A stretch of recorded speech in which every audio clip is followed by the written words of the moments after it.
Números capítulo 34, nós vamos avançar aqui nas fronteiras da terra prometida, que era Canaã.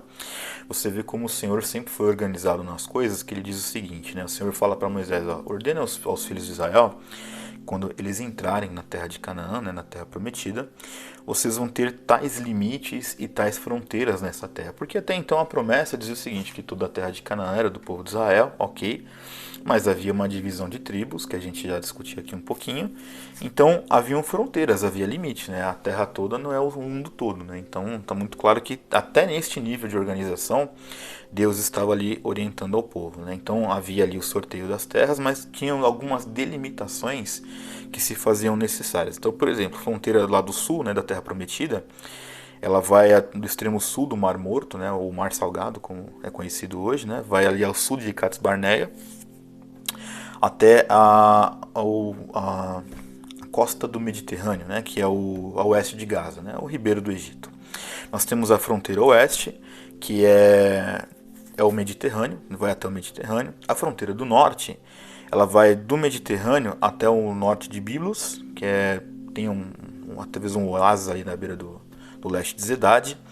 E também vai ter a fronteira leste, que essa fronteira leste eu concordo que ela é um pouco mais complexa de ter uma clareza assim da onde que é o limite dela, pelo menos a partir do relato bíblico, né?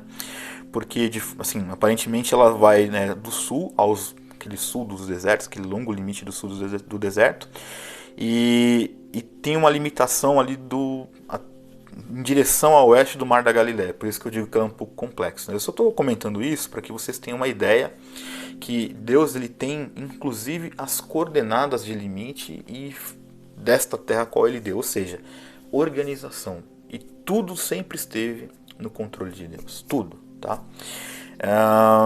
Há também ali a coisa desse capítulo é tão detalhada que quando você começa a olhar, por exemplo, a partir do versículo 16, diz o seguinte: o Senhor diz a Moisés.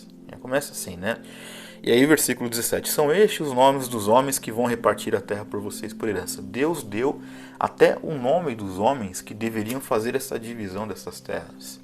Então nós não trabalhamos com Deus que é um Deus que se bagunça ou que perde o controle das coisas. Não.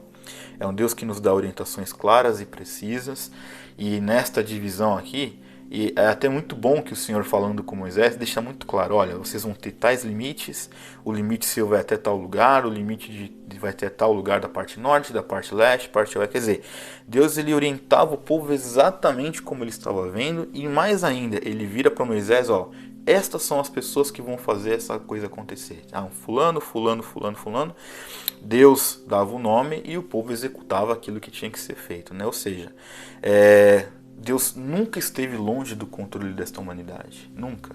Ele sempre foi o Senhor que determinou tudo para acontecer da forma que aconteceu. E isso é maravilhoso, e isso nos deve trazer de fato uma reflexão de como Deus ele tem o controle de tudo, como Deus é organizado, e que como nós, e como homens, né, mulheres aí que somos, quando Deus ele dá o nome aqui dessas pessoas para fazer o trabalho, ele nomina a pessoa e a pessoa vai e executa o trabalho.